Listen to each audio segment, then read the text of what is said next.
Assalamualaikum warahmatullahi wabarakatuh. Perkenalkan, nama saya Kiki Permana. Saya semester 4. Saya kuliah di ST Wikara Wibakara Harja. Saya di sini akan menjelaskan tentang akuntansi perusahaan manufaktur. Sebelum saya menjelaskan lebih dalamnya lagi, yang pertama kita harus mengetahui latar belakangnya terlebih dahulu ya. Latar belakangnya itu perekonomian Indonesia sedang mengalami masa-masa sulit akibat krisis yang terjadi di pertengahan tahun 1997 dan sampai sekarang belum mengalami pemulihan secara total.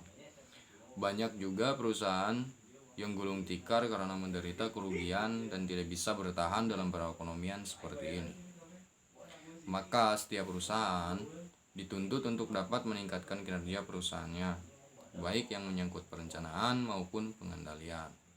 Selain itu, di zaman perdagangan bebas ini, setiap perusahaan harus siap untuk bersaing dengan perusahaan-perusahaan asing.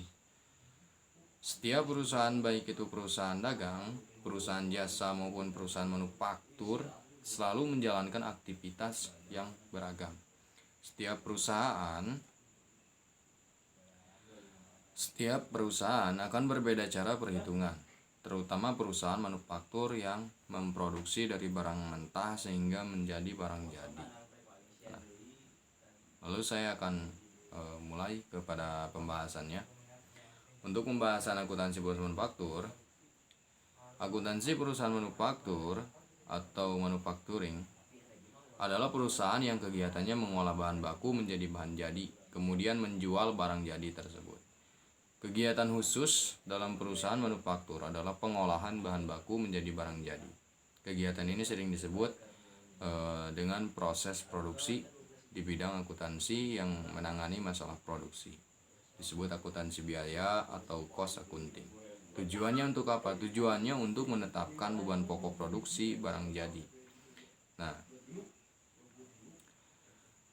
lalu ini akan membahas sesuai ruang lingkup yang telah disebutkan, yakni penetapan beban pokok produksi. Titik berat pembahasan masih diletakkan pada pengenalan terhadap proses akuntansi dan laporan khusus untuk perusahaan manufaktur. Lalu ada juga kegiatan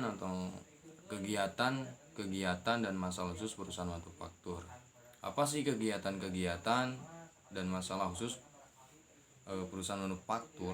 Jadi pada perusahaan dagang atau persediaan barang dagang diperoleh dengan membeli barang tersebut dari pedagang besar lainnya atau langsung membeli dari produsen tanpa terlebih dahulu melakukan perubahan bentuk barang tersebut kemudian dijual kembali pada perusahaan manufaktur atau manufacturing company.